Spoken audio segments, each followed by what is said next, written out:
So I'm going to start at the very beginning. Fuck it, let's go. I'm going to ask the very first question, and it is, like, how did you get into football?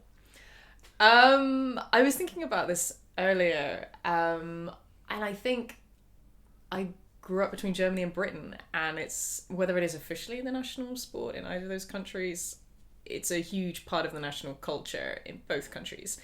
And it was just always there. And I remember being on the school playground as a kid, and in the British primary schools I went to, if you were a boy at lunchtime or break, you were playing football. And I always really wanted to join in, and it wasn't something that I could do for a variety of reasons. Often those other reasons being other kids. And just like, yeah, like, no, like, you can't play, or girls can't play, or whatever. But then there was a local push in one of the counties I lived when I was 10, I think, and they did like a women's and girls wasps team. And I went on like a training thing for a couple of months, and that kind of actually gave me the opportunity to learn the skills that all the quote unquote boys already like learnt in the playground or playing with their dad or whatever. And so that was really the big like, oh, I'm into this now. And at that point they were like, oh, and there's a British women's team, which I'd not heard of before, and I don't think anyone I knew had.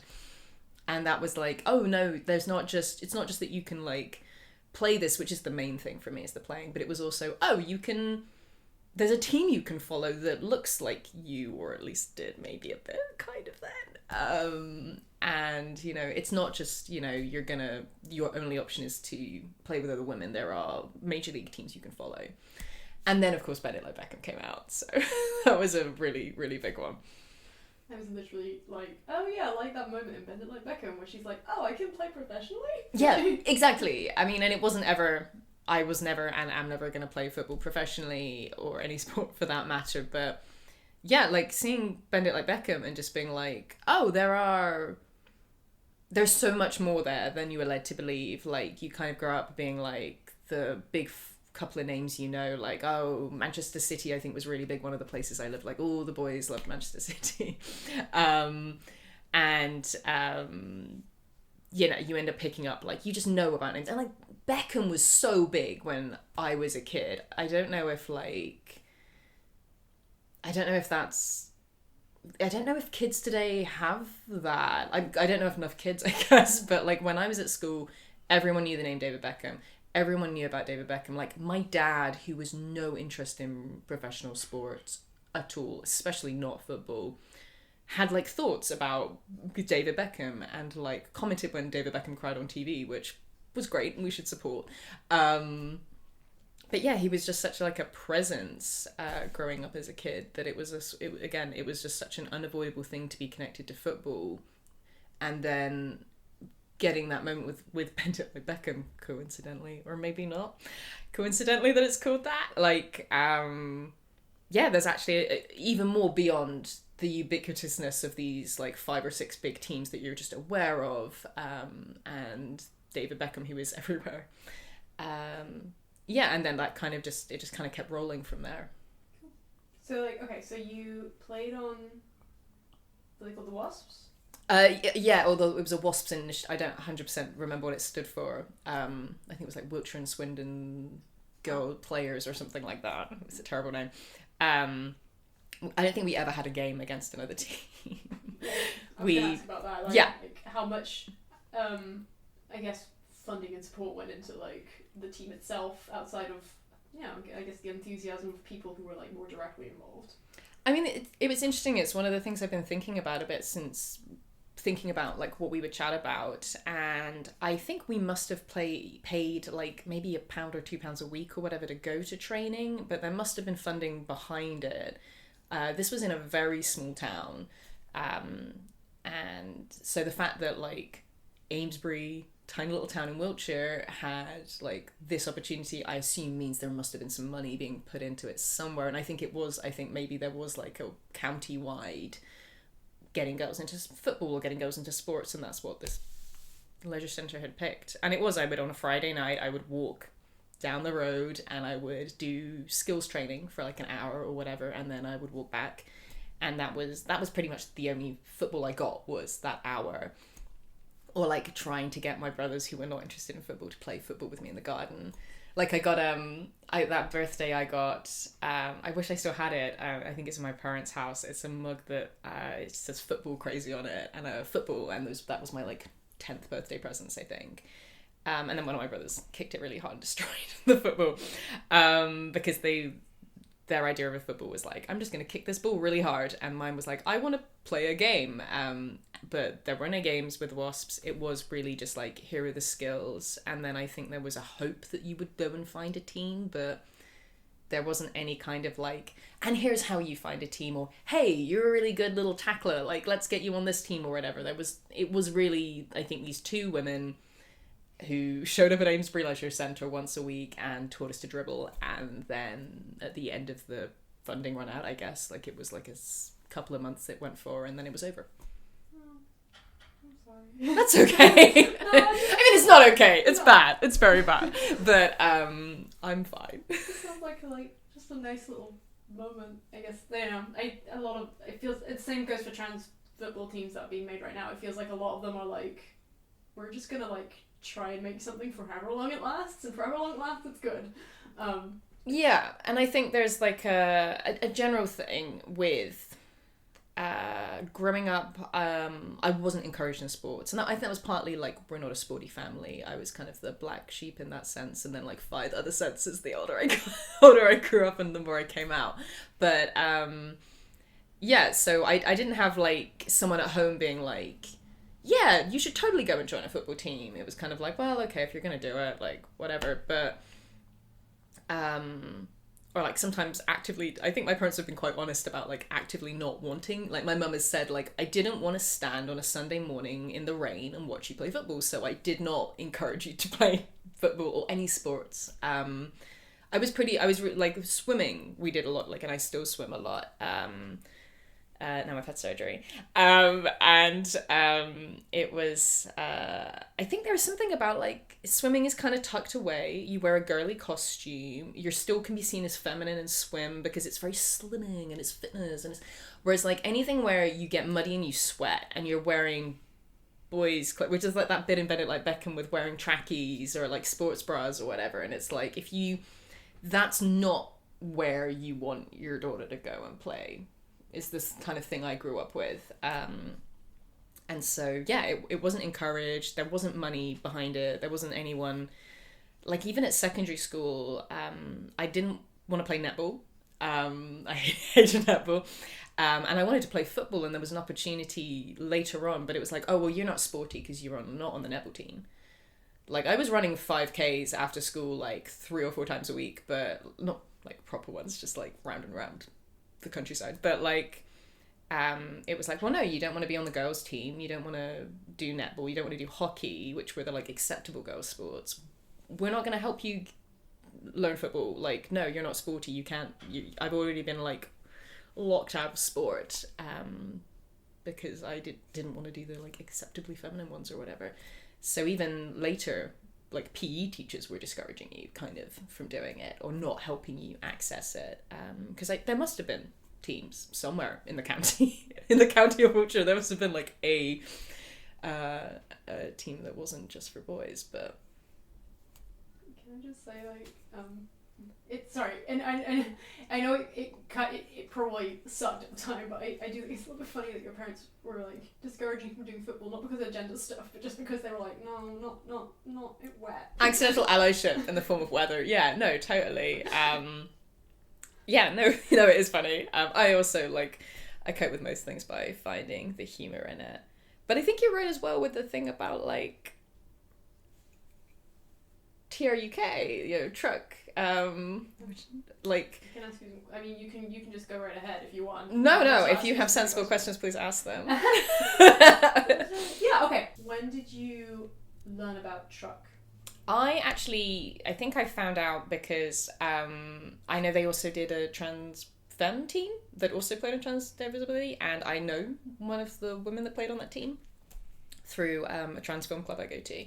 And I was like, oh, wow. And I kind of just saw it, I think, on our Instagram and was like, oh, I didn't realize this was being put together, and then finding out more and more about it. And then like I think Twitter, like a friend actually in America saw the picture of all of the guys like jumping in the air and cheering and was like, trans joy, and I was like, oh, this is great. And then I looked into it and like started following them and was like, oh, they actually have like a team. I thought my like not aware like corner of the internet understanding was, oh, my friend is playing on a like, I guess like an exhibition match. It's like a one day only, like it's trans day visibility, let's just get all the women to play a game and all the guys play a game.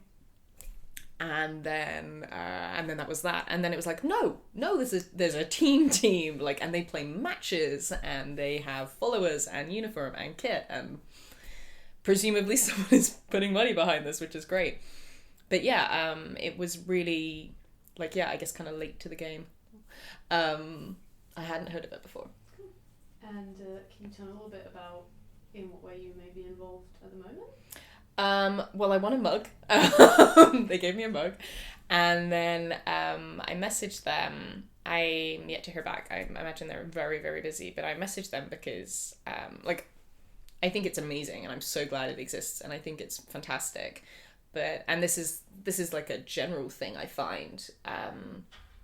So I haven't played a game of football in years, since pre-pandemic. I played some five-a-side games in like a work basement group, where I was the only non-cis guy there. And then before that it was also like an after work thing, and then before that it was probably like a school thing.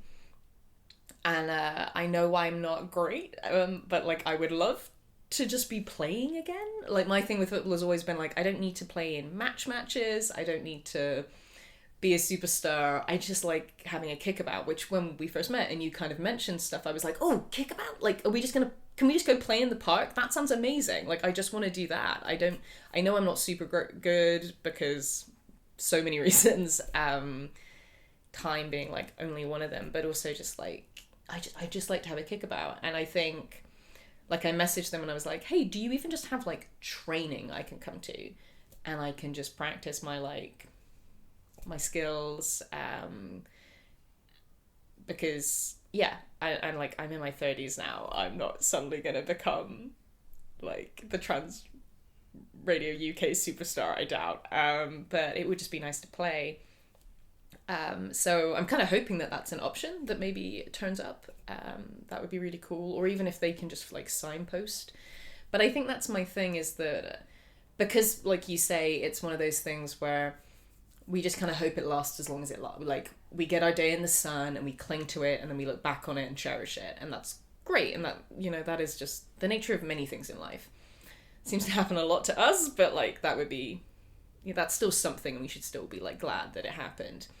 But my thing is always like, you know, like my old boss, Tim, who's this lovely guy, I think every Monday for like 30 years has played five-a-side.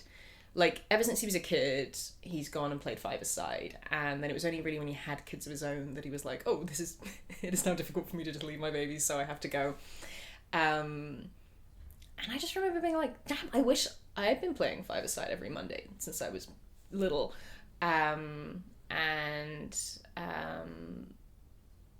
Like it was like a Go Mammoth thing or whatever, like which is like, I don't know if that's just a London thing, but you just say to them, hey, I want to play this is my level, and they just put you together with a bunch of people, and so you can go and play very chill beginners or intermediate five-a-side, or like beer leagues or whatever, whereas, you know, unless there is a queer and frankly specifically trans inclusive, or even just specifically trans five-a-side or 11-a-side or whatever, or just like park team or whatever I can go play in, it's not gonna happen.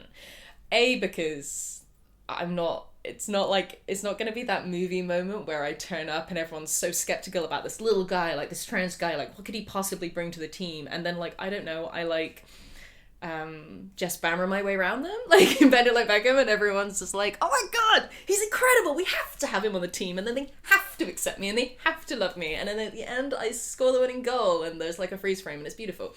That's not gonna happen. And again, I just want to go and kick about, but like a friend of mine who's also trans, we were looking at like sports clubs we could maybe go and join, and he was like, well, how about this rugby one? Let's go to like a tryout for this rugby thing. And I've enjoyed tag rugby in the past, and was like, sure. And then he messaged them about like inclusivity, and they were saying like on the tin, they were like, yeah, we're trans inclusive. And then when you dug down into it, if I was going to play for them, I either had to I can't play on the women's team because I'm on testosterone. I don't want to play on the women's team, but thanks for suggesting I could, I guess. But if I want to play on the men's team, I have to sign a waiver, basically saying if anything happens to me, that's on me. Which just, they're not making any of the cis guys sign this waiver, but also if someone has a problem with me and I don't pass, like, there's a free-for-all to hate crime me. And it's like, so cool, I'm not going to do that. Or someone little, like, I'm gonna get crushed. And it's like, okay, so even just joining like an LGBT team doesn't necessarily work, because it's so often usually an LGBT maybe team. And I would just love there to be as many like options to just go and play.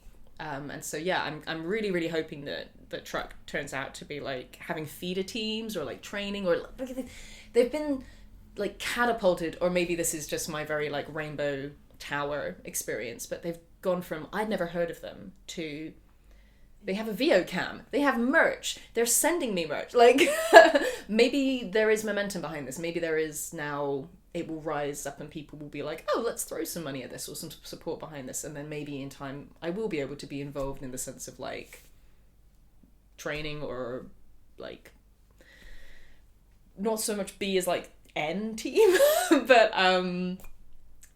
also I'm excited to like, part of me was thinking about this the other day. I've never really followed a professional football team because I'm an army kid. I didn't come from one particular place. I've never lived in I've lived in East London for a long time now, but I don't have like this was my team growing up, or this is the team I always went to see as a kid.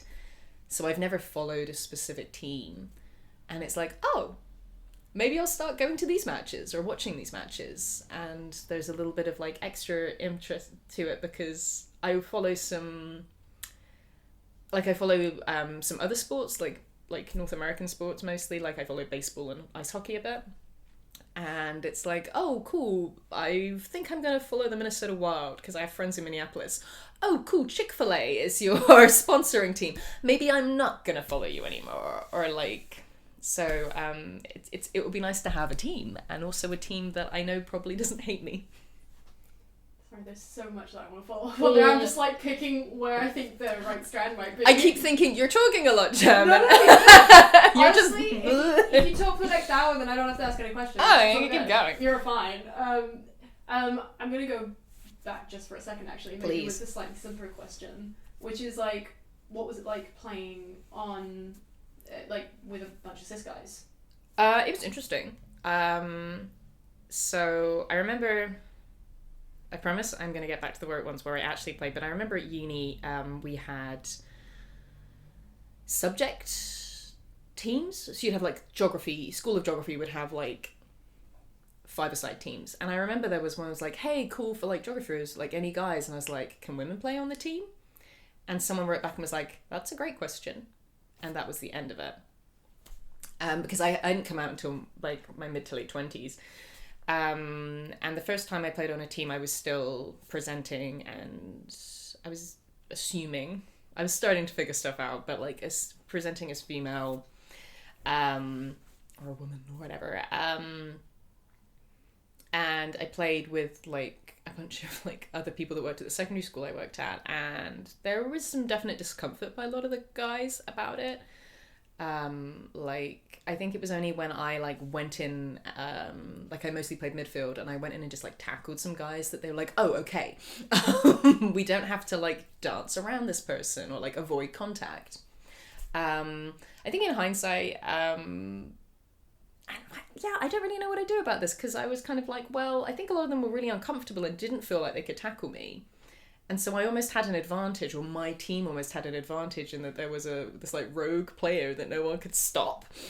If you guys would, like, I remember at one point we played in, like, the school gym, and at one point someone, like, we collided, and I was just, I, like, slid halfway across the gym, and everyone was like, oh my god, and then I hopped up and, like, just went straight for the ball, and everyone was like, oh shit, like, not a tactic, I promise, but, like, yeah, people that, like, it was tricky because when I got tackled, I often got hurt, and I just kind of, I don't know, I was young and foolish and was just like, this is fine, I'll just keep going.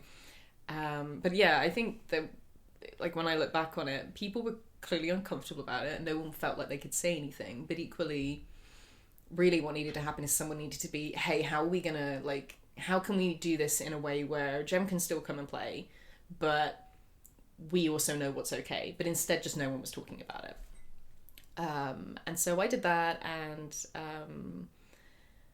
I think I had a nickname as, like, I don't know, the ankle grinder or something for a while, because I just, I think I kind of overcompensated with, like, I'm just going to tackle as much as possible so that you know that, like, I am here and it's okay and that we can, contact is fine. And then I played a bit with, like, the work basement team. And again, the only non-cis guy on the team. And, did you, at that point, had you come out, or? I'm not sure I had. I think I knew I was trans, but I hadn't come out at work yet. But I was presenting. I mean, I've been presenting. I kind of have always just looked like this in terms of how I like hair and clothing. But yeah, I wasn't out. I think I've played since I came out, which is sad. And again, I think it was more of people would, I think with that, people were just like, oh, this is going to be a Doug game now. Like, you know, no one wanted to have me on their side because it was just sort of informally like, okay, today it's you.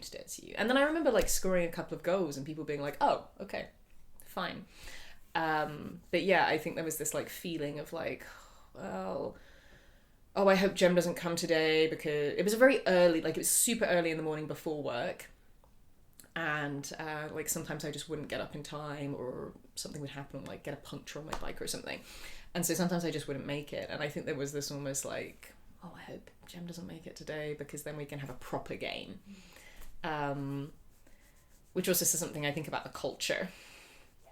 Which is the other part as well, is the like, even if I could hack it on a men's team, like a cis guy's team, I don't think I mean, that's something I think someone from Truck did like a video about, talking about how it's really nice to like go into the changing room and not be afraid.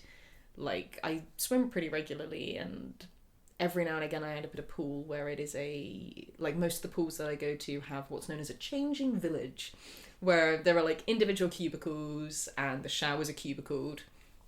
And I was at one the other day and I just assumed it would be the same, and it wasn't. And it was very old school men's changing rooms. The showers were very like, everyone's in the shower. And so I was like, cool, okay, well, I'm not going to shower afterwards properly. I'll like rinse because I'm not taking my costume off. And I'm just even more so than usual, just super head down, get in, get out, trying to drop my voice like 900 decibels. And so, yeah, even if I were good enough or had access to safely cis guy teams or whatever, the culture around it, even if I passed and they didn't know and I could get away with that somehow, yeah, there's always that interesting moment where everyone thinks, it doesn't happen a ton to me, but every now and again someone will do the like, oh, well, us lads thing, and you'll be like, oh, no, gross. Your opinions are horrible. So yeah, even like there's that cultural thing too, that it's, which is something I've been thinking about a lot, about one of the reasons I think trans stuff, sports, is the real thing where is happening with trans stuff, is because it feels often like the last bastion. Like in this country, football is so racist still, in a way that is unacceptable anywhere else. Well, we like to say is unacceptable anywhere else. I think a lot of places are a lot more racist than we like to give them credit for, but it's so racist and so homophobic. I'm kind of not surprised that sport's super transphobic, but yeah. Because I'm basically it's kind of just like following a little bit up on what, like, kind of the stuff that you're hoping in terms of truck versus, I guess, the current culture that exists in football, both in terms of like being quite misogynist in terms of not supporting women's teams, and like when the English women's team won, I think it was last year, right? There was like a whole thing about like people showed up to this, so start giving women's teams funding and support and advertising and maybe pay them gear and places to practice. So there's like a lot of like issues around like access in many different demographics and spaces, obviously. And then also like, I'm trying not to get too much into that, but like also just being real, like in terms of corruption and stuff like that. Like the people who are currently running football versus the ethos that trans people are trying to add. I'm going to use football as a microcosm, obviously, but like in sports generally, but like the ethos that trans people add to the spaces that we enter. Yeah. Whether you can speak a little bit about, I guess, what it is that you're hoping for a utopian future in terms of spaces, in terms of access, and how trans people, if people listen to what trans people are saying, can kind of spearhead a lot of that. I mean, I guess my dream is super utopian in the sense that like I could join a cis guys team and it wouldn't be an issue, and I wouldn't need to worry about passing, or it just like we'd live in a general utopia where trans people are just like redheads, you know, we're just there.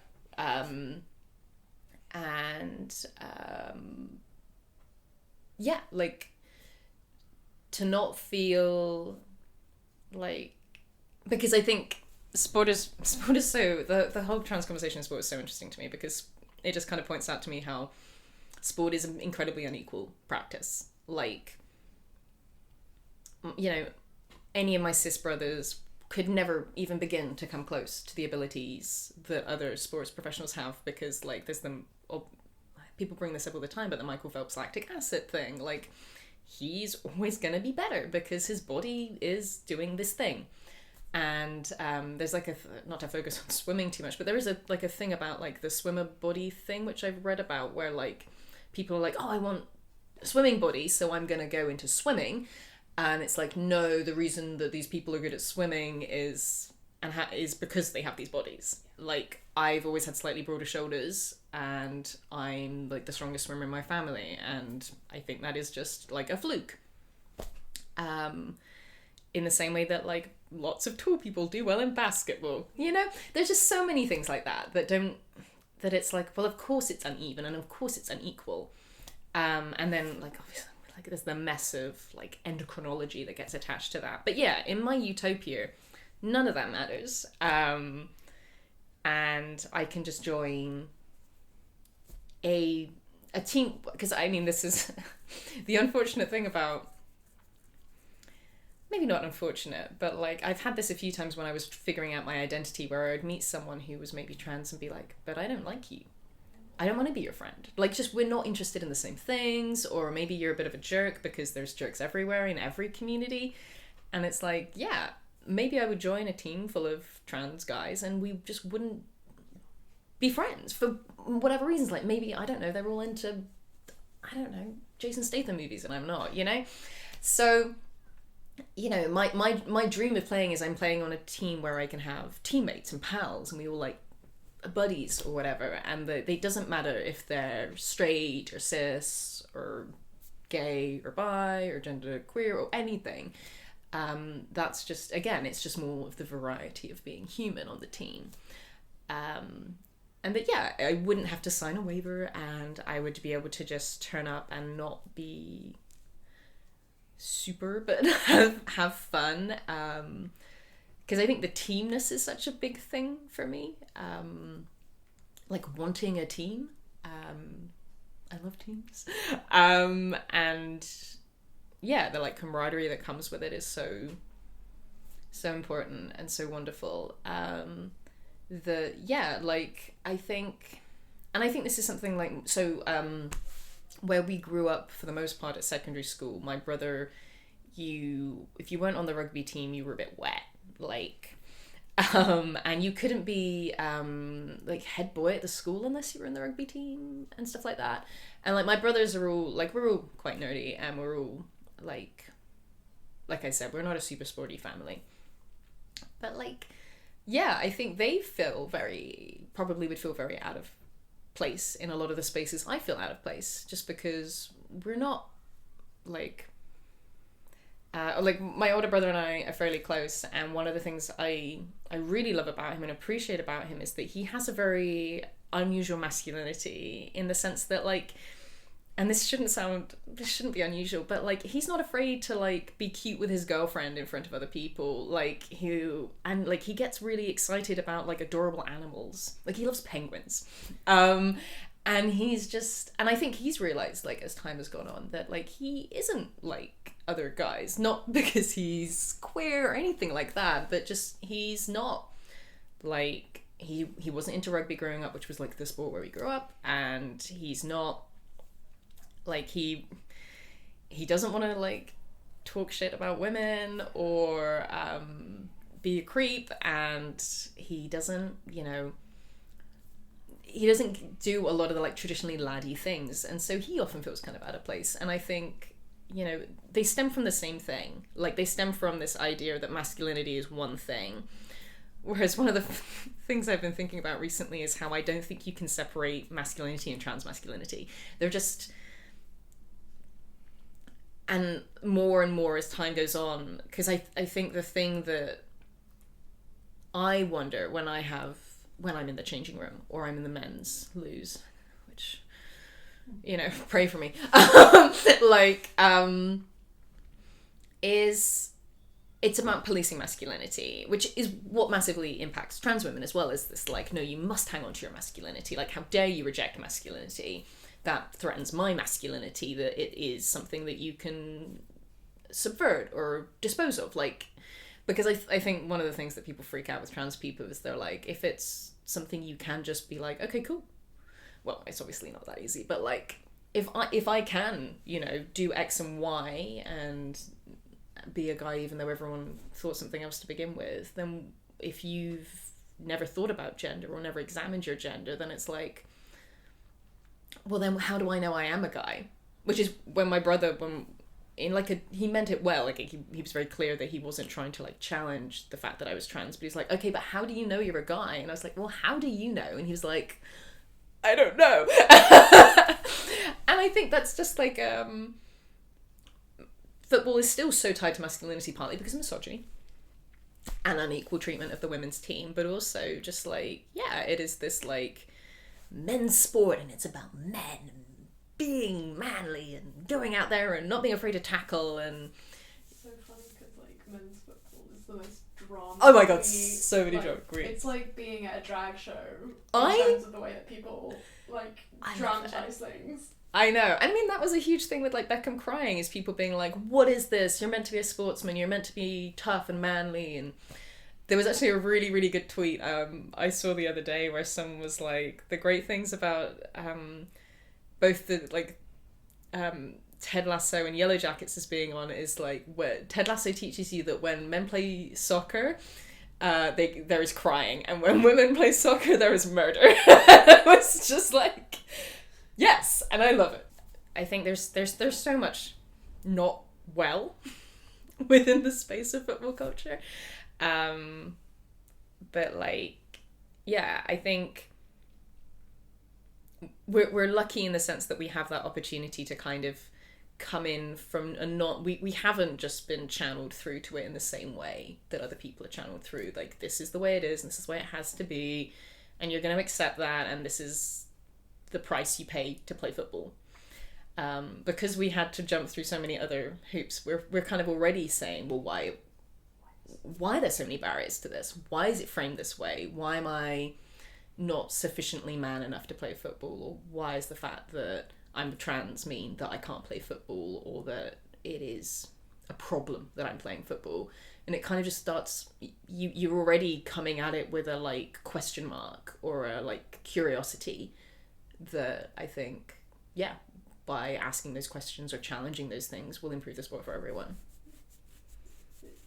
Sorry, this is slightly outside of football for a second. But it's just kind of maybe speaking a little bit to what you're saying, but I just like the idea of like the ways that transmasculinity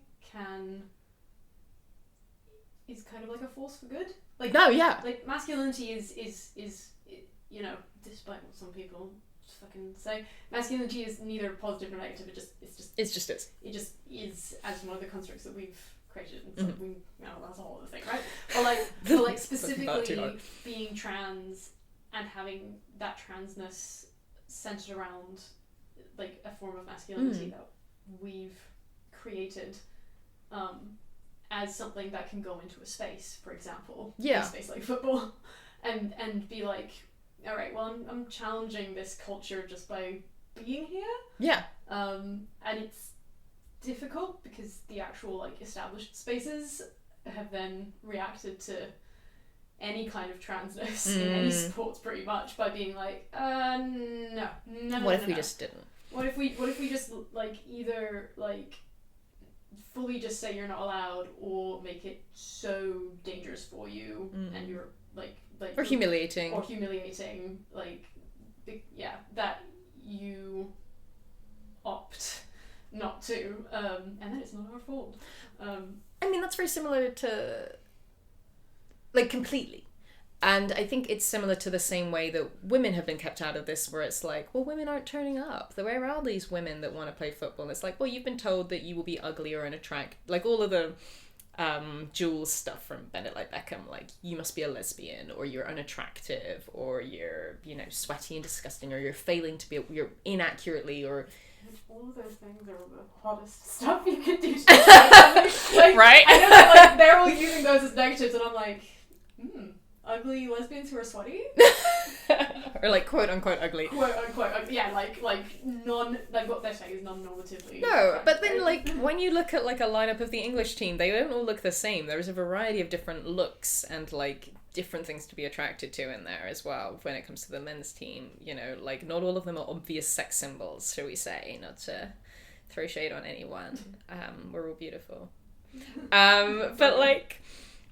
Yeah, like in the same way that people are just like, well, there's no women here, so like, you know, you're either...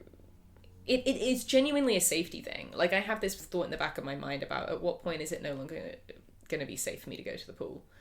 Because I started swimming again. I used to swim competitively at school and like in my local authority.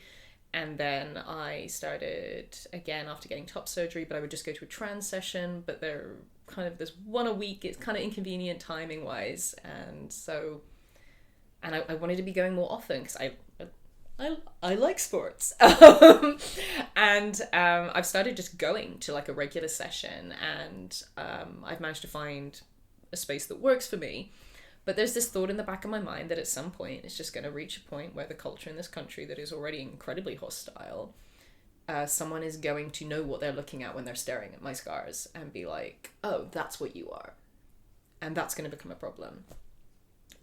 Because the like loos are gendered and the showers, whilst there were cubicles, are gendered. And yeah, I'm just waiting for that moment. And I think that's a barrier in all kinds of things, but especially in sports, is this like, well, where are these trans people that we need to give money to help them play sports? Like there's, and yeah, there are very few of us, which is why it's weird that there's such a furore, but it's also one of those things where it's like, well, there are probably more of us playing sports than people think or would like to be playing sports, but sports I think is just such a significant thing. Like it's about exercise, it's about physical health, it's about mental health, it's about community, it's about again, football is a massive part of the culture in this country, and you're basically saying you don't get to be part of this part of British culture because you're trans, in the same way that people say that about women, in the same way that people say that about people of colour. You know, it's, for whatever reason, this little game has become a massive part of our cultural identity. And not everyone feels that way, but I think it's kind of undeniable to me that it's a massive, massive thing to live in this country. So I googled this. There were, I think, 3 billion people who tuned into the World Cup, Mm-hmm. and I didn't tune into the World Cup because of Qatar. Yeah. But like that was including all the controversy about Qatar. Yeah.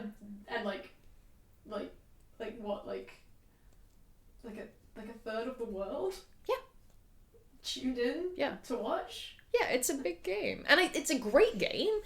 I think personally, but also it's often talked about as being the great leveler. Like, you know, or like there's a reason we put money into charities that go into the developing world and get kids into sports, because if you're in sports, you've got your gang, so you don't have to join another gang. Or you have something that's keeping you busy and keeping you occupied and can even lead to jobs, or like, you know, I know people that have got like football, so like in the States, soccer scholarships or whatever. Like football, just for whatever reason, is huge globally, very big here. Everywhere I've lived in London, I will know when the football's on, even if I don't know the football's on. You'll hear it or you'll see it. Like I was walking back. We are currently like a 20-minute walk from the West Ham Stadium. I live in West Ham country. Welcome. And I'll just know when West Ham are playing, because I'll walk and there will be a sea of like, I don't know what they're officially calling it. Is it a burgundy? I don't know, it's the West Ham colours, like, so I'll just know. I'll know it's happening. It's there's little hammer stickers everywhere around here. So yeah, I feel like being sidelined out of sports is bad in general. But when it comes to, and not to like put football on a pedestal, but at least my experience is being cut out of football also means being cut out of the national conversation, being cut out of a huge part of the culture of the country that I see. And also clearly, like, because football's so big, a large amount of sports funding goes specifically to funding, to football. So it's like, so you've got all of this funding specifically for this sport. Yeah. Are you telling me that there's none of that can go to trans inclusivity, or to like, to at the very least talking with like leading trans organizations and people about what is needed? Like Gendered Intelligence have been doing a really long analysis of how many trans people are just being active, not even like doing sports, just being active, right? And it's a shockingly low number, right? And like Lucy Clark, who's found the truck. If you build it, they will come. Yes. So even though there were countless barriers before coming out to access to sport, and even more once you have come out, they're just different or variations on a theme. Like the fact that from like a minority community, you've got a huge number of people who still want to try and get involved.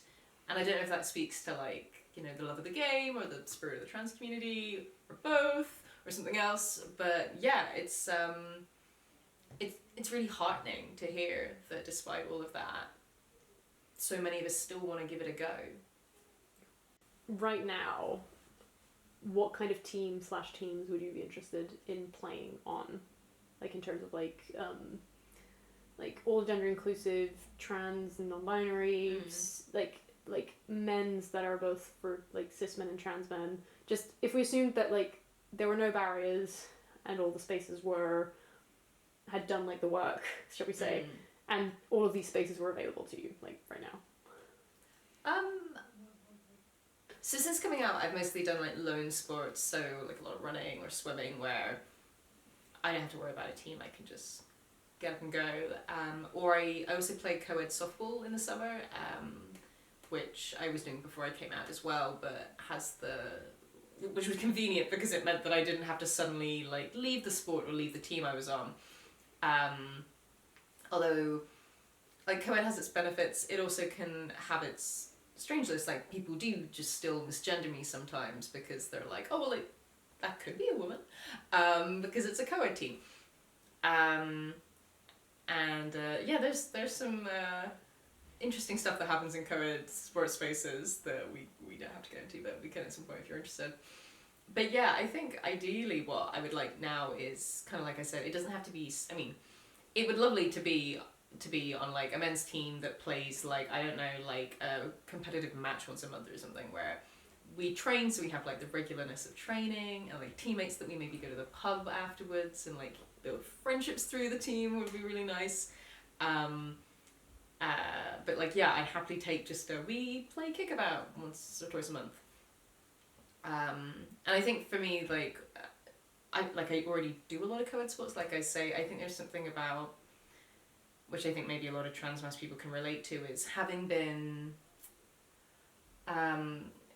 like kept separate from masculinity for so long against my will, or like even subconsciously keeping myself away from it for a really long time, that there's a real like desire for me to spend like kind of like swim in a sea of men. Like, you know, like swim in a sea of men. Like, I've been so, like, despite having 3 brothers and like lots of male friends, it is always kind of at an arm's length. Like, I remember in the early days of trying to come out, I would go to softball matches and the guys would sometimes like kind of play fight a bit or whatever, and I'd want to kind of join in, but I always, you kind of, or it suddenly will stop the moment I would try and like be one of the boys. And so it would be nice to be one of the boys for a while. I don't know if maybe I'll do that and then in 10 years I'll be like, cool, let's co-ed again or whatever. But yeah, where I am right now is I would love to just have like a team where I'm one of the guys. That would be really nice. And so on that note, I guess we can kind of go through the like possibilities here as well, because like you've mentioned co-ed, you've mentioned men. I'm always mentioning you mentioned men. I love to mention men. Like, what do you think that, and you can start in whichever place you want to do, what do you think that these different spaces, what work do you think they need to do in order to make it feel like actually accessible to you? Stick with men, just to start with. I mean, I think, funnily enough, I think a lot of the things they need to deal with independently of trans people. Not as in don't include them, but like even if trans people didn't exist. So like I'm also gay, so there's a huge homophobia problem in football, and so even if I just rocked up as a cis guy, it would be tricky. I'd have to navigate that. I'd have to worry about like, are my teammates going to be homophobic if we played in matches? Is the crowd going to be homophobic? You know, is the locker room going to have a weird vibe because people know I'm gay or whatever? So there's stuff like that even if I wasn't trans, needs to be dealt with in sports for me to feel safe. But also like, I think, you know, because sexuality, the way we comprehend and frame sexuality now is dependent on your gender, it's very hard to separate gender and sexuality. So my sexuality is intrinsically tied to the fact that I'm a trans guy. So it is a trans thing as well, if that makes sense. But yeah, I think there's some really practical things, like, you know, when I go to the pool, the local pool that I go to, I can go into the showers and there is a separate cubicle, so I can happily, safely shower afterwards, or change in a cubicle, and so I don't have to worry about that. Like, I have non-binary friends who've played in the co-ed softball league with me, and they're like, well, which changing rooms do I use? There isn't one, there's not even a loo I can use. So there's things about facilities, like really practical stuff, and then funding kind of comes with that. Like, if you don't build it, they can't come. You do have to kind of, there's like this vicious cycle that I forget the term for it, but where it's not a visible thing, and therefore those people don't appear, and therefore they're not visible. Like, there isn't support or incentive or money or access to these spaces, so I'm not in them. And then when the people go to those spaces to look for me, to be like, do I need to provide something for this trans guy? They're like, well, there are no trans men here, so no. And then it just kind of goes backwards. So yeah, there's that, like, actually investing in it.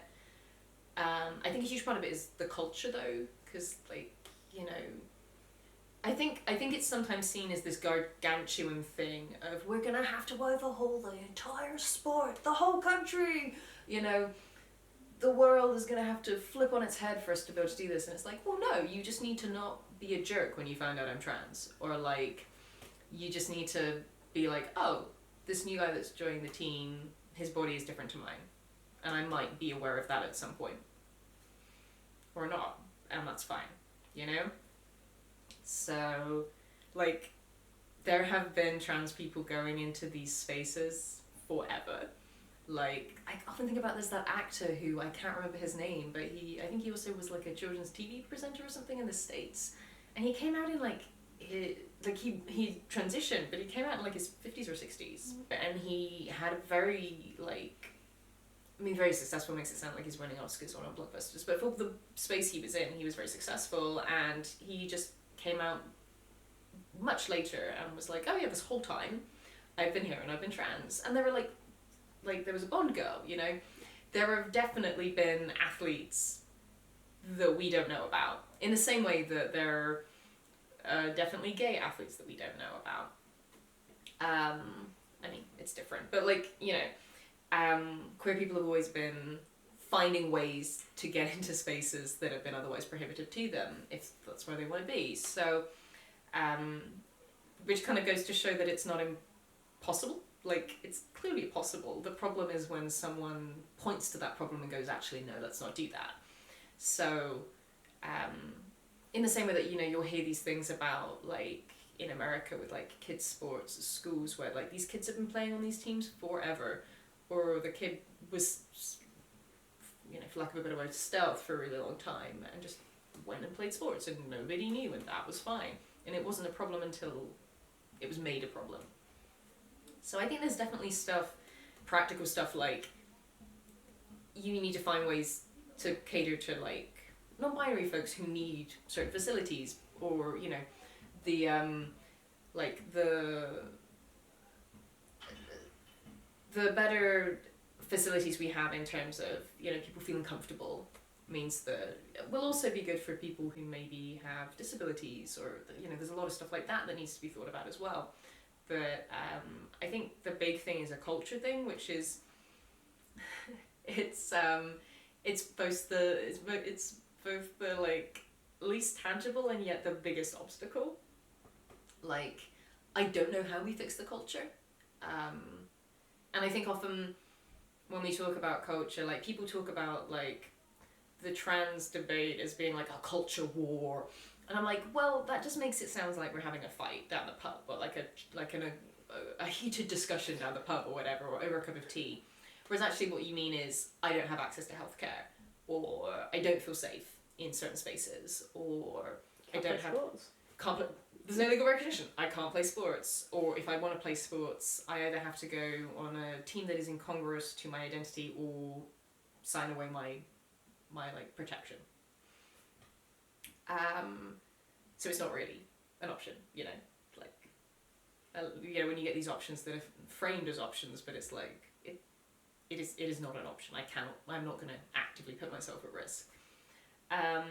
So, like, yeah, the problem is it's framed in this way that it's like, oh, if we could all just be kinder and all could just love each other, and it's like, okay, but how do we do that? That doesn't change the fact that actually, you know, facilities would be good, and more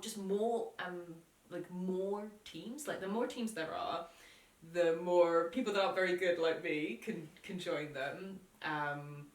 Or, you know, there's enough teams that that it feels less threatening, that it's like, oh, that trans guy's taking up the space of this other person, which but also like, okay, well, fine, but there's a million other teams you can join. So if you don't want to be on a team with me, fine, go and join another team. There'll be another team. It's so, you know, we definitely need that. We definitely need money. Please give us money. Like, it's not to pretend those things, but I think the biggest problem, or the biggest obstacle for me is cultural, which is funny because I think it's become more of a problem, which isn't an original thing to say, but I was talking to some friends about this the other day, about getting like verbally hate crimed at a train station a while back. I'm fine. Well, yeah. But it was by some like teenagers, and it was very, very specifically transphobic. And I had this thing of thinking, 5 years ago, you'd have probably not even noticed me. And if you had noticed me and wanted to be a jerk, you'd probably have maybe, as I present now, been like, oh, lesbian or something, which would have sucked. But homophobia is also horrible to experience. But yeah, it was this weird thing of being like, I don't think this would have happened to me 5 years ago. Or like in the cultural scenario we were in 5 years ago. In the same way that I find that I pass really well in more rural areas. Like I've been to like visit friends who live in like smaller communities, or I remember helping some tourists around who were a bit lost, and they just kept talking about me and just assuming I was a man because I present as a man. And so where they live, they probably don't see a lot of gender non-conforming people or a lot of butch women, and so they were just like, presents like a man, must be a man. And I think that was kind of the same thing that was maybe happening more in general like 10 years ago, like in the way that people that were passing in the 40s didn't have access to surgery or hormones a lot of the time, but they would just put on the clothes and act the part, and then people would just be like, okay, I guess the reason you're doing this is because you are one. And so, yeah, I think if I maybe turned up to just like a guy's football team in the culture scenario we had in the past, there would have been problems, obviously. It probably wouldn't have been a great social environment for other reasons, but I probably would have just been like, oh, this person's joining a guy's team, they must be a guy then. So yeah, like it's that like double-edged sword of visibility that as it comes more and more into the forefront, people are creating barriers that didn't exist before because no one was considering that there was a barrier that needed to be put in place. Like, they didn't know they wanted to keep us out of sports because they didn't know we existed, so technically there was nothing in writing saying, it's that kind of thing, like, there's nothing in the rulebook that says that a golden retriever can't play basketball, so, yeah, it was that kind of thing. Reminds me a little bit of like making homophobic laws and then being like, oh, but lesbian, like women don't have sex. Yeah, like Queen Victoria. Yeah, like so we don't need to do anything for lesbians because they just, like, we technically know that they may exist, but if we talk about them, we'll bring them into existence or something like that. Like yeah. So we can't make laws about them because then women might have ideas about, I don't know, liking sex or something. Yeah. Yeah, exactly. So it's it's weird. But yeah, I think the team I want doesn't seem, it simultaneously seems we're so close, like I can reach out and touch it in terms of, technically that team already could exist for all I know. There are trans guys who've just hopped onto cis guys teams and no one's ever found out. In the same way that like there are absolutely a ton of gay guys playing. There are probably several gay men in the Premier League, and have been in the past. We know there are.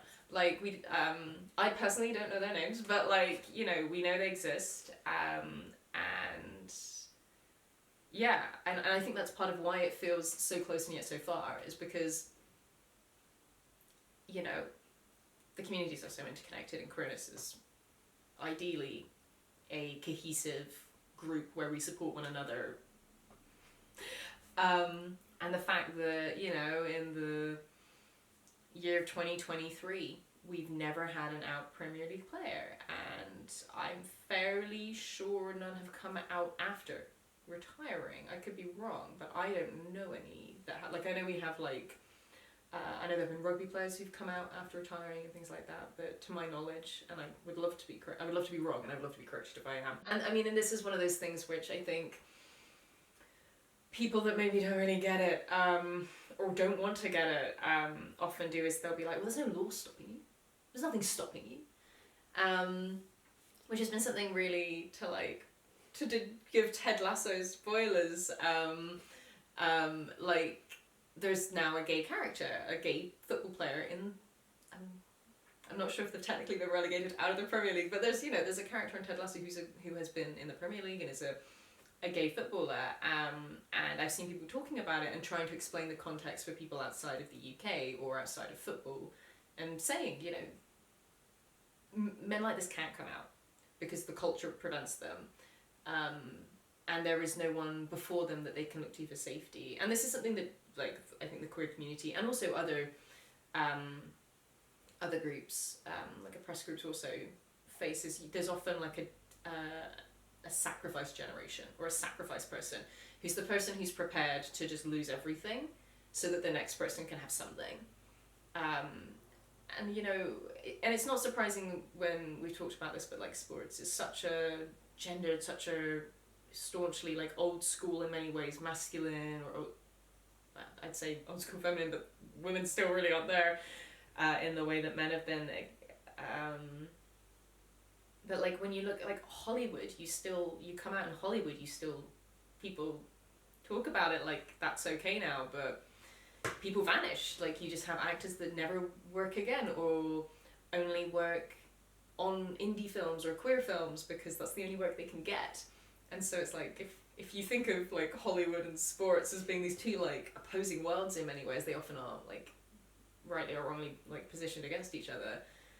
In the world which is kind of known for being like theatrical and dramatic and having queer people know that there are loads of queer people there, but it's still not a safe place to come out publicly. Like no wonder sports isn't that, and no wonder football especially. So yeah, there's this seeming lack of barriers, but actually, because I can just tough it out in the facilities if I have to. And I've had non-binary friends who've just figured it out, like they've used the bushes or whatever if it means that they can turn up and play at a tournament. Or they put up with some misgendering if it means that they can play. Because we put up with a lot of, I think that's something that doesn't get talked about enough in this conversation is, I get misgendered constantly when I play sports. Or if I'm in a very gendered space, I'm always anxious or afraid. Like, even though I am going and doing it, it's not because it's easy or because I feel comfortable. It's because I really, really want to do it. Like, I want to participate in the sport. I want to play. I want to experience team sports especially. So I just accept that with that comes... I've had to do things myself or find spaces where the level of anxiety is tolerable, or the level of risk is manageable, or feels just low enough that I'm prepared to take it. And yeah, technically there are no laws stopping me. Technically there's no one there with a big sign, but there is a huge barrier to it, and I think it's only that I'm a bit older and a bit stubborn that I keep going. I think even just coming at a lot of this from a queer perspective, a lot of us don't think about winning in that way. Yeah. For a lot of us, like even just thinking about our life journey, which is supposed to be like, you go to school, you get your good grades, you marry your monogamous partner, and you have kids, and then you have your 9-to-5 job, and then like middle class job, and then you die. Yeah. And then you die, and like we don't measure success in the same way, and even going back to like the very first stuff that you were talking about, like you had 2 months of this like team back when you were a kid. Yeah. And you've had little bits and spaces where you've like carved spaces for yourself. And some of it's been better than other spaces, but like they've existed. These moments have happened. Yeah. And what we're hoping to do is to keep on building those spaces so that they're more long lasting and they're more inclusive. Yeah. And more people can find that joy. I guess, what do you think, like, in terms of, like, not to get too cerebral and go too much into queer theory, but, like, how do you think, like, queer theory, in a way, actually plays into this idea that, like, actually, when they're so focused on this idea of winning, which can often be really unhealthy for cis people as well, because they're breaking their bodies a lot of the time doing this, and that also does not get talked about. Like, if they, like, actually listened to what we were saying as queer people and the ethos that we come from, what maybe that conversation should look like. Like, how do we carve joy in spaces? I think a big thing we have in our culture and society is this idea that if it doesn't last forever, if it's not permanent, it's failed. Like, if your marriage ever dissolves, you failed, or you leave. We feel less like this about jobs now, I think, but it used to be this idea that you would do a job for 50 years and then you'd retire, and it's like, well, no, that doesn't mean you failed. It just means you did a thing for a time and you loved it for a time, or maybe you didn't love it, but you know. And I think that can be true of this too. Like, it's, and I think partly it can be true of this in the sense that we can just make things better and better. Like, maybe what I will get for the next couple of years is maybe I'll find a group of people that I can go and play football in the park with, and then maybe in a few years there will be lots and lots of teams, and everyone else there will have gone and joined those teams, and I'll be like in my 40s and retiring from football. But there's an author I love, Casey Platt, who's so good. She's so good. She's so smart. And one of the things, she wrote this novel, Little Fish, that I love. And the opening conversation is a group of trans women talking about how trans people age differently. And it's not just that hormones change your body and the way you are, or the fact that we all kind of go, if we do hormones, go through a second adolescence, or even just coming out, you're kind of going through a social adolescence again.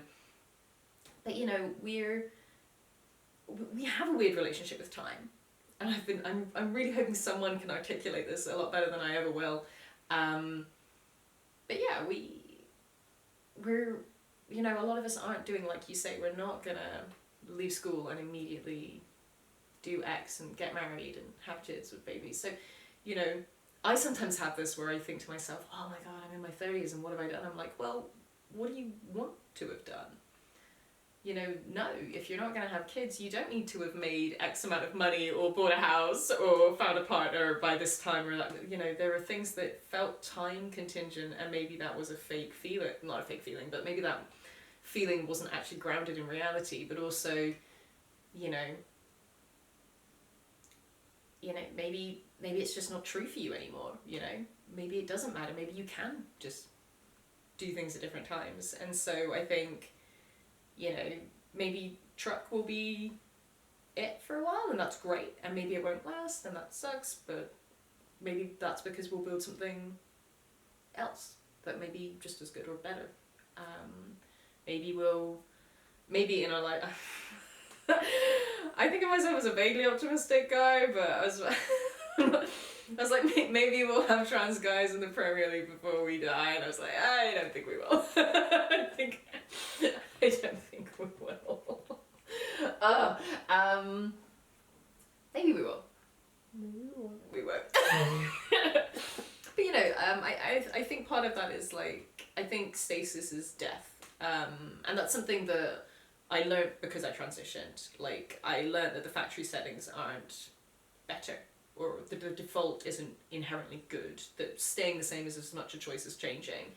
And I think a lot of the narrative is people being like, oh, you're changing, we don't recognize you anymore, or, you know, there's a great lyric by the Front Bottoms, you say I'm changing, I'm sorry, I didn't know I'd stay the same.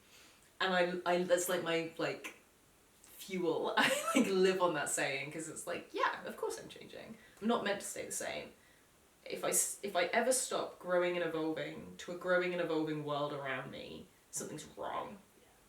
And so I like to hope that as the world grows, we will evolve to it and change to it. And hopefully that trajectory will be positive, and that means that maybe one day maybe we always want to have a team that is just trans guys, or maybe one day we want to have a team where it's anyone, and we completely do away with gender division, or we completely do away with how we manage or think about that. Or maybe we'll get to a point where it is unsafe to have an all-trans team because it's too visible in a country that is becoming increasingly more hostile. And actually the best thing to do for everyone is to take a step back for a bit and then try and come back and rebuild later. I hope that's not where it's going. But, you know, sometimes growing and evolving is... It's about, like, what's safe in the moment. Yeah. Like, what in the same way that right now I feel safe going to the swimming pool, but I'm conscious that actually the best thing for me to do might be at some point to stop going. And that will be very sad. But at the end of the day, the world we live in we are very adaptable people. We're so adaptable. I love it. I love that about us. I love that, and I think that adaptability is, you know, when you think about like queer history, when we've used the language we use today, when we used like we have agreed language, so we can point to someone and go, that person's like me, because we're using the same words rather than, you know, I might know those two ranchers lived together and slept together and said they loved each other, but maybe the word they used for each other was a different word, or maybe they didn't tie their identity to that. But now in the short time we've shared this language, so much has changed. Like, we've changed that language so much. You know, I have friends, like queer friends from kind of all generations, and one of the amazing things to see when I talk to queer elders is the fact that, you know, when they came out, this was the word they used, this was the way, it was really important that, you know, there was, the way things were framed or understood or managed were so different, and the ability to adapt to that and the willingness to adapt to that is such an admirable trait. Like, I know people who were there at like in GLF and things like that, and the way that they were positioning things and framing things and understanding things was so different to now, but the willingness to be like, oh, okay, there's more than two genders, great, you know, like that willingness is something that I think we should all be aspiring to, and hopefully it's in response to good things that we're adapting. I mean, I think the way to think about how football can grow and evolve is, the answer is actually within football. I think you need to think about it like being a good coach, and when you're a good coach, like, players will come and go for a variety of reasons, and the whole like ecosystem of the team will change. You know, when you've got an ace striker that you know you can always rely on the left side, you're going to play to that. Or, you know, maybe you're having a bit of a weak defense. You're going to manage that.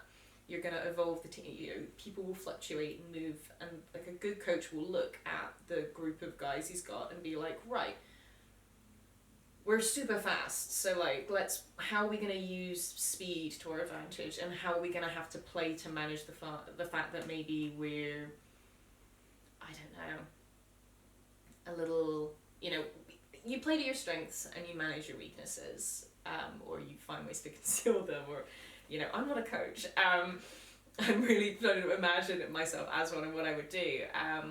But like, yeah, a good coach looks at the team he has and the team they're playing and the terrain and all of that stuff, and then figures out what needs to, like, football strategy changes from game to game, like sometimes from half to half. So that adaptability exists within football, or within good football, and like a good coach and a good team will adapt and will change to fit the scenario or the opposition, or to also to fit the group that they have and the dynamic and all of that stuff. So clearly football can evolve and can change. Like, that adaptability is inherent in creating football. Ted Lasso is doing really, really good work with, speaking of masculinity, doing subversions of masculinity, and also like subversions that are either intentional or unintentional queering of texts, like for example the Van Damme thing, and also like, God, it was something to do with Colin, where they describe Colin as really adaptable on the field. I nearly brought that earlier when you said he's a chameleon. Colin's a chameleon, you know, and that's what makes him a successful player, which I really enjoy as well. I'm known as a utility player. In a lot of the sports I play, because I'm not super fussed about winning, I just want to have fun, and I want us to be able to play the game. If they're like, well, we can't play if we don't have someone in this position, then even if it's not a position I normally would choose, I will do it because I'd rather play than not play. So, and yeah, I'm not like a star anything, but I'm just handy in a jam. And so it's nice to see that represented as well, because so often media is about the star player or the ace or the person who can do this one magical amazing thing that no one else can do, and it's like, actually, that's not most people's experiences, and that's not my experience. My experience is just being like a guy who's willing to play in the rain or sit on the bench if it means you've got the numbers or whatever. Actually, also this means that I don't have to ask one of my other questions, because I was going to ask what your preferred position is, but you are adaptable. I'm adaptable. I'll go anywhere. I'm not bingo. I'll just say that. My preference is, it is, again, it kind of fits. I'm a midfielder, which is a very adaptable position in many ways. But yeah, I love midfielding. I love being able to get into the mix, and I hate being sitting idle, not that anyone is ever sitting idle in a football game, but I always like to have something going on, and you kind of always do have something going on in midfield, and so that's really nice. Cool. Alright, we're nearing the end now. We've done it. Woo! Very quickly, it's kind of calling back a little bit to something we were talking about earlier, but just in terms of drama, I would love it if you could repeat the story about looking for gay bars in London. There was this thing when I was at university in my second year. I had to do this fieldwork project, and you got to pick one of the things, and most people did other projects but me, and 2 other people went and mapped the Hoxton Gay Village. Bizarrely, a lot of people didn't want to do that one, and we were going around and mapping different venues. And I was there with a bunch of people, one of whom was a cis gay guy. And he's like, right, I know there's one around here, let's just try and find it. And I found this pub, and there were all these men in it, and they were all it was just men, and they all had their arms around each other, and they were smiling, having a great time. And I went over and I was like, hey, I found it, quick, come. And he came over and was like, it's just the football. So, football can be... I have this with my ex-boyfriend, the only time he and his dad have talked, the only time they talk is when they're watching sports. And I know guys who, the only time that they're allowed to show feelings is watching sports. You're allowed to be upset when your player dies, and you're allowed to be upset when your team loses. Sometimes that morphs into a really horrible thing where domestic violence is really connected to football, because when you're experiencing toxic masculinity and your emotions are limited, then you're only able to use your emotions in this particular context. Then your rage has to go somewhere, and you end up taking it out on your partner. So it's not always a good thing, but it is also, sometimes it is a good thing, in that guys will actually talk about their feelings and how they're feeling and what's going on with them, because you're both looking at the screen, or you're able to express a feeling you have in the context of,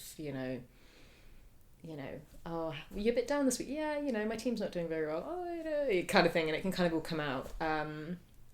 So yeah, it's not always a good thing, but it can be. It can create these bonding moments.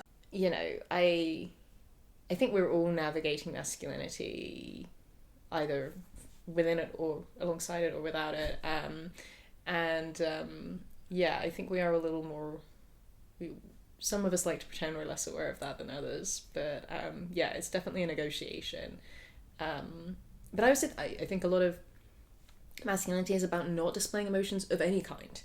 And so seeing guys crying tears of joy, or just beaming, or being so happy, or celebrating with each other, the sort of masculinity is quite muted. Everything's kind of down here, and then sports allows you to be up here or down there, or give you that outlet. I don't know if you've ever watched Crazy Ex-Girlfriend. Uh-huh. Okay, I don't know if you remember, there was a whole song about There is a whole song about called Sports Analogies. Yes. No, absolutely. It's in which they literally also go, there's a whole bit where they're we talk about sports because we can't talk about our dads. We're sad about our dads. No, exactly. Then it's spot on. It's a very smart show. And that one is spot on. But it is also funny, sports has this, I always cry when I watch footage of people celebrating after Philadelphia won the Super Bowl, or the Cubs finally breaking the curse and winning the World Series, and you see these people who in their entire life the Cubs have never won the World Series, and there's something about sports that's very special. I can't articulate it perfectly or even very well at all, but it gets to you in a certain way. There's something about the love of the team and the passion and the following and the commitment and the loyalty and all of those things that, like, many of the times I've cried in recent times have been watching other people be just beside themselves with joy about sport. And I think also, like, sports and theatre are not as different as people sometimes It's all choreography. It's all choreography. It's all, like, building a narrative within space. And sports is almost like improvised narrative, because you don't know what the narrative is until the end of the... Yeah, I'm quoting Cisco from Deep Space Nine. Cisco so much. I love that show. Not to keep talking about narratives that talk about sports, but, you know, it's just like... No, but I think you're right. And, like, I mean, wrestling is a really good example of that, where it is choreographed and it is a story, but you also have to be incredibly physically fit to do it, and there's risks to it, and it is about, like, physical prowess and skill, but it is also about telling a story. That one's just a bit more obvious than the other ones. But it is very... I mean, that's something that we're all familiar with seeing, and they actually point out really well in Ted Lasso, where there's a bit where one of them's injured and the other player comes to get him up, and he's like, no, hang on. Give it a bit longer, and then when you get up, make a face like you can't go on and limp a bit, and then keep going, and they'll love it. And it's just so, like, again, that awareness of we know what we're doing, and it is performed, because you don't really just go to find out the outcome, otherwise you'd just look up the scores afterwards, wouldn't you? You go to watch the story unfold. So we want the theatre, we want something to happen, we love it when something goes wrong, we love it when there's drama and conflict, and it's not just, okay, otherwise you could just watch by numbers. Okay, we are nearly at the end. So first of all, I want to ask you whether you perhaps have a story that you'd like to tell about something related to football that you think is really interesting or really fun or really cool, or any other positive qualifier that you just think you'd like to talk about or tell here at the end. Here at the end. Thanks. I guess this is just kind of a funny-ish, interesting story, which I think is probably quite common as being, like, underestimated. And I remember in the years as a teenager when I was really into football, a bunch of my godfather worked with the army cadets and was moving them across the country for some reason, and brought a bunch of them to our, like, garden for a break on the drive. And so they were all pausing for a little break from the car on the drive over, and we were all hanging out in the garden, and they were mostly just chatting to my brothers and kind of ignoring me. And then, like, I was just, like, dribbling around football, and at some point someone said something to me, like, you know, oh, you reckon you're, or something. And I was like, you know, oh, you know, whatever, I don't know. And then one of the guys was just like, oh, you know, kick it over here or something then. And I kicked it so hard right between his legs, and I did not mean to, but I just absolutely floored the guy. Like, he, like, collapsed. And it wasn't intentional at all. It was assumed to have been, but it wasn't. And then there was this thing where the kind of darker side of that is then someone then kind of made a jab about his masculinity, and it was one of those things where it's like, it's weird, like, I wasn't masculine enough to play football, but then he got injured playing football, so he's not masculine enough, and it was just, there's a weirdness there. But there was also this kind of nice feeling of, like, no, I am actually, you know, I'm better than you think I am, I'm stronger than you think I am, there's more to me than kind of meets the eye, which I think has been my experience of football. Again, I'm not very good, but again, this would happen. I would go along to games and people would be like, oh, the girls here or whatever, or like, oh, it's this guy who's like in some of the sports groups I'm in now, people have sort of said, oh, you know, if we ever need an extra guy, and then will skip me on the list to ask the next guy who's cis, because they don't want me to do it. They know I'm not as strong or as whatever, or they assume I'm not as strong. And so there are these nice moments where purely by being there, or like showing up, or being dedicated, or just not being useless, that like it's nice to challenge people in a positive way. and to suddenly turn around and kick a ball so hard that this boy 5 years older than me falls over, or like score, two of the goals in a five-a-side match when they assumed that I was going to be dead weight or whatever. Or it's it's a weird feeling because it comes out of negativity. Like if that negativity wasn't there, the positivity wouldn't be. But I think that's also quite a queer thing, in that we build out of the muck. We get in there and everything is messy, or there's not a space, or we don't have a space, or we aren't accepted in the space. So we either build our own, or we just doggedly decide, no, I get to be here too. I'm gonna play too. I'm gonna turn up. And you just eventually, hopefully, out of that comes this positive feeling of, oh, actually, I do belong here, or the other people acknowledging that you belong there. Or not that we all need to be this, but we can subvert other people's expectations of us. Even if we're not a star player, just the fact that, I have that with utility players where people will have said to me, like, we really appreciate that you're always prepared to do X or Y. We appreciate, we know that we can count on you. And so, I'm not the star player on a lot of the things I do, but they know if I say I'm going to be there, I'm going to be there, and I'm going to do my best. And they acknowledge that that's actually really good. And they really appreciate that. And so, I think they're,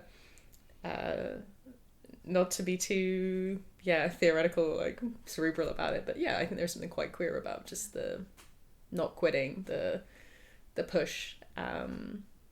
Because, we that's how we've endured, is by fighting the good fight in a peaceful way. Also, like, you're the Colin.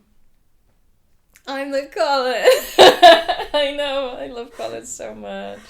Okay, last question. Woo, we did it. I've had fun. It's all good. I've had a lot of fun. I'm so pleased. I was like, I feel like we've been holding in this conversation for months. Intentionally. We've been like, there's something, but I'm not going to say it right now. I have so many thoughts. And I will never speak them. Why do you think that other queer and trans people should get into football, either as like supporters of teams or on teams? I think even if it's not, I'm going to use football here because we're talking about football, and I love football, but this might be something else for other people. But I just think, like, we're team creatures. We thrive in packs, and we thrive in groups, which we know as a community. We are stronger together as a queer community, and I think it's really good to have as many as possible. And as we've talked about, there's no guarantee that you're gonna share interests or your personalities are gonna gel because you share one trait, but you might find that you have your community for this and you have a community for this other part of yourself that's important to fulfill. I love teams so much. I can't I love the camaraderie to it. I love the support. I love that it's similar to a family in that when you're in that moment, for a good team it will be unconditional, and you might not even get on with a member of your team, but if you're a decent team member and you're a good player, then you're going to back them and you're going to stand by them and you're going to keep that off the pitch so that you can both have the same outcome. And I think that's a good skill to have in life. That's a good skill for like activism as well, is I might not love the person I'm standing next to, but they deserve to win too, or have the opportunity to play. So whatever that looks like. So I think that's really important. I also think it's really important to have fun sometimes. Like, we all deserve to have some fun, and play is pushed out of us a lot, especially folks that are like discouraged in their gender assigned of birth from play and getting a bit mucky and getting stuck in, and it's really good for you. As adults, we're not encouraged to do it, but sports allows us to have a little bit of that, and I think that's really good. And I'm one of those people where, exercise does not solve mental health problems, but I personally know that what keeps my mental health steady when I'm in a good place is one of the big things for that is regularly exercising, personally. I just know it's really good for me. It does something that helps, and I know a lot of us have a lot of struggles with that, and so that might be, you might discover that that can be a useful part of it. It's nice to feel that you've done something, and it's nice to have merch, so teams, and yeah, so following a team can be fun too for just that reason, but also supporting is another big part of activism. I'm very proud of this metaphor that I've ended up in. I think supporting a team it's fun. As someone who is single and has been single for most of his adult life, through just by circumstance, not by choice, I'll often be in situations where I'm like, I'd love to do this thing or travel or something, and it's really hard for me to find a framework to do that alone. But I know people that travel to see their sports teams play, or travel with, or like the travelling I have done, I've been to several tournaments in other countries through sport, and so sport has opened up opportunities for me that as a currently single Pringle, I get to, it doesn't give me a partner, but it gives me the benefit of having a reason to go somewhere or things to do. You can meet people through it as well, which is really nice. And meet a crowd of people who are there for the same reason as you. Exactly, yeah. And yeah, there's something, I'm sure there's some psychology written about it, but rooting for other people, whenever I'm down, or often something that I've often noticed happens is if I'm having a bit of a tough time, someone else might be having a tough time and they might come to me and be like, I'm really struggling with this. And in the time it takes me to work through it with them, I realise I feel a lot better too. There's something about rooting for each other that is really good for you as well. Cool. I think we will call it. You did good. That's time. That's time. We had injury time, but we still did it. Oh, we did have injury time.